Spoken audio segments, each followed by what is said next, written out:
Welcome to my channel. কোনো ড্রেসের sleeves বা হাতা কিভাবে পারফেক্টভাবে অ্যাটাচ করা যাবে সেই ভিডিও নিয়েই এখন আমি চলে এসেছি। দুটো স্লিভসকে একসঙ্গে রেখে দেখো, স্লিভসের সোজা দিকটা দুটো উপর দিকে রাখবো, রেখে একসঙ্গে এইভাবে করে নেব। তারপরে দেখো বগলের সাইড বা আর্মহোলের সাইডটা 1/2 ইঞ্চি ভিতর করে এরকম শেপ করে কেটে নেব। যেদিকে আমি এরকম 1/2 ইঞ্চি ভিতর করে কাটলাম সেটা কিন্তু ফ্রন্ট সাইডে অ্যাটাচ হবে।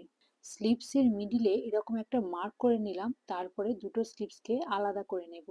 এরপর ড্রেসের যে বডিটা কাটিং করেছিলাম তার শোল্ডার বা কাঁধের কাছে যে মিডিলটা থাকবে তার সঙ্গে স্লিভস বা হাতার মিডিলটা একসঙ্গে পিন দিয়ে এইভাবে অ্যাটাচ করে নেব।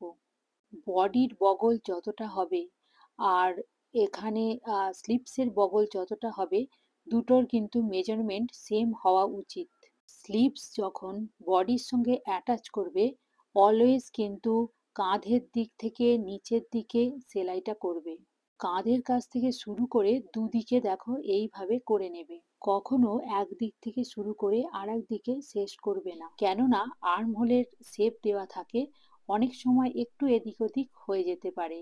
তাই তোমরা কিন্তু চেষ্টা করবে সব সময় কাঁধের দিক থেকে অ্যাটাচ করার। দেখো এইভাবে পারফেক্টভাবে অ্যাটাচ হয়ে গেল। Thanks for watching.